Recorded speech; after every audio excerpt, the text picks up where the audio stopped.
Welcome to the deep dive. You send us the sources, the things you're curious about, and we dig in. We pull out the key stuff for you, try to make it quick, make it interesting. And today we're jumping into a fictional world, but one that honestly feels disturbingly relevant.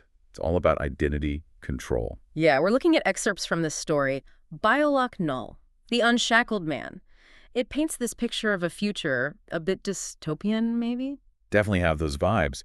And our goal here, our sort of mission for this deep dive, is to unpack what happens to society when your very identity, who you are, is literally owned and controlled by corporations. What does that even look like? Well, it means everything is tied to this Biolock system, Yeah. their existence, basically. Okay, let's set the scene then.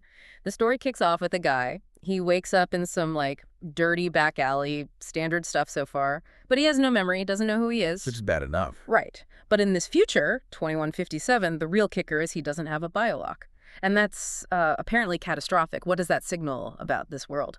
It signals everything. His very first interaction, trying to buy something small, a scanner, just flashes unrecognized identity.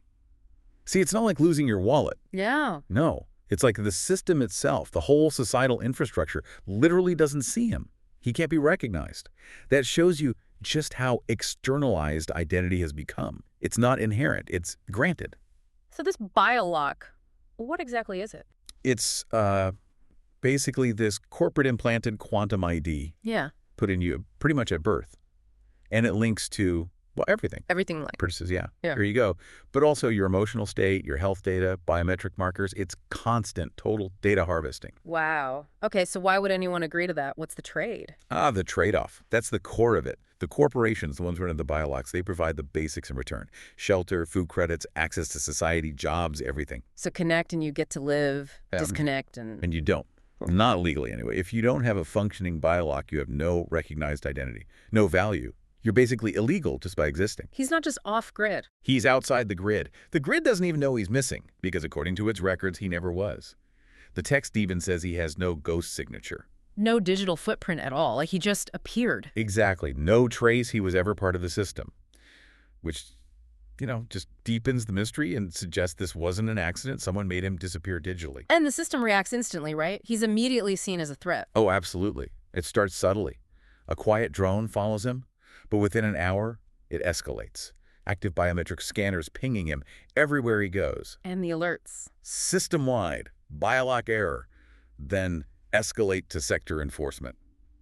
It's like flipping a switch from non-person to high-priority threat. Why such an extreme reaction? Is anyone without a biolock considered dangerous? Pretty much. Existence without corporate affiliation, without being in the system, is basically treated like subversion. Terrorism, almost. It's reserved for the absolute fringes, gene hackers, serious criminals. Anyone outside the approved structure is a danger to it. And we find out his biolock wasn't just lost or broken. The text says it was ripped out. Yeah. That detail is crucial. It confirms he was deliberate, violent even. He wasn't just unlucky.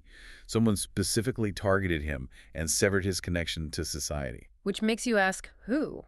And why? What could he possibly know or have done? That's the question driving him. Yeah. He needs to find out who he is and who did this to him. So he needs help from someone who understands the system but exists outside it. Enter Rin. Right, the hacker. And her introduction is really something. She operates out of this abandoned nanomorgue. Creepy. Very. She wears this coat made of, flickering optic wires, has glowing custom eyes, and even a pet rat named Feedback. She's the definition of counterculture in this world. What does someone like Rin tell us about the society? That even in a world aiming for total control, there are always cracks. People living in the gaps, finding ways around the system. Rin embodies that resistance, that underworld. When she scans him... Her reaction says it all. No tag. Not even a residual hash. Even for her, someone dealing with the system's dirty laundry, his complete lack of any Biolock data is shocking. Unprecedented. But all he wants at this point is simple. Yeah, I need to know who I am. It's that fundamental human need for identity stripped bare. And Ryan's solution is pretty extreme too, right? This neural rig thing. Very risky. Yeah. Basically, directly interfacing his brain with her rig to try and pull out fragmented, buried memories. It shows how desperate this situation is. You wouldn't do that unless you had no other choice. And he starts getting flashes. Yeah, fragmented images, traumatic ones, a big office tower idle on biogenics, being strapped to a surgical table. hearing phrases like breach risk, Oof, and the final command. delete and dump. Mm. Chilling.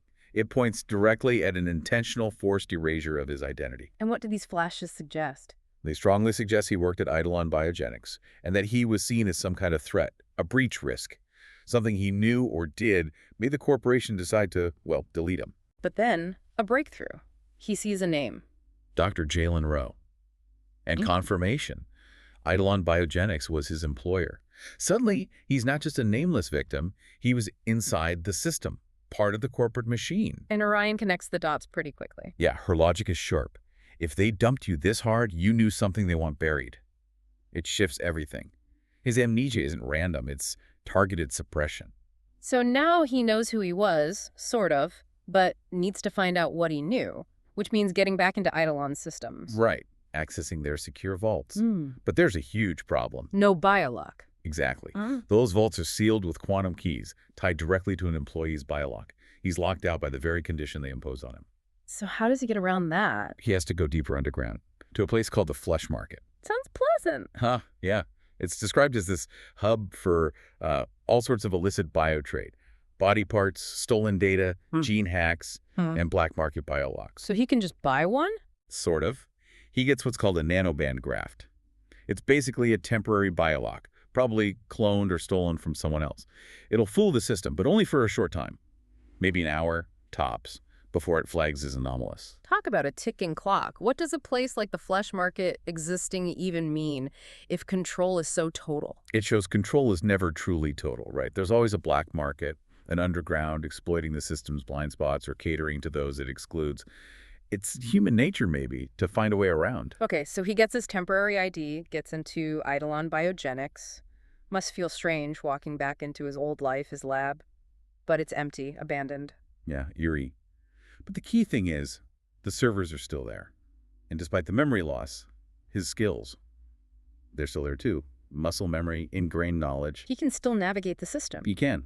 He gets in, starts digging, and he finds it. Project Daedalus. Marked terminated. Sounds important. Definitely. And it's protected by heavy encryption. But this is where his old self shines through. He breaks it. He bypasses his own company's security. Well, likely security he might have even helped design.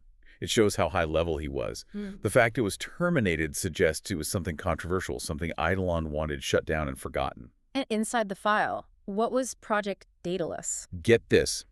It was a prototype genome modifier, an algorithm really, designed to do one specific world-changing thing. Which was? Decouple the Biolock system from human DNA. Sever the link. Wait, so the technology to be free? Exactly. The key to dismantling the entire corporate control structure. That's why they erased him. He didn't just stumble onto a secret. He created the means of liberation. That changes everything. He wasn't just a risk. He was an existential threat to their power. Precisely. He held the power to undo their whole world. And just as he figures this out, guess who shows up? His old boss, Director Marin Shu. The confrontation is immediate. Talk about bad timing. He's right back in the lion's den. And she represents the system's perspective perfectly. She's not some cartoon villain. She genuinely seems to believe the Biolock system provides stability, order, comfort. So she accuses him. Oh yeah. Stealing data. Trying to collapse the system that, in her view, keeps society functioning. How does Jalen respond? He knows the truth now. He throws it right back at her. Calls Biolock what he now sees it as. Enslavement. Corporate control, masquerading as progress, profit over people. Does he try to show her the Daedalus files? He does. Pulls it up right there on her terminal. Proof that the means of freedom exists, that he created it. But she doesn't see it that way. Not at all. She doubles down, defends the system, talks about the chaos that freedom might unleash, the comfort people find in the structure, even if it's a cage. It's that core conflict again, isn't it? Perceived security versus genuine autonomy. Marin's trapped in the ideology of control. But Jalen had an ace up his sleeve. He didn't just find the file. No, he'd already acted. With Rin's help, before the confrontation, he'd uploaded the entire Project Daedalus data package to an anonymous, decentralized network. So it's already out there, beyond her control. Exactly. The genie's out of the bottle. Eidolon can't contain it anymore. It's a brilliant tactical move. And Marin's reaction to that. It leads to this really chilling question she asks him. Something like, you think they'll use it? You actually think people want freedom? It's incredibly cynical about humanity. Wow. How does Jalen answer that? His reply is powerful. Mm, It's the heart of his transformation. He says, no cage is comfortable once you see the bars. meaning the desire for freedom might be latent, but once you realize you're confined. It becomes unbearable. That awareness changes everything. So how does he get out of there? Marin's not just going to let him walk away. It's a close call. Security is closing in.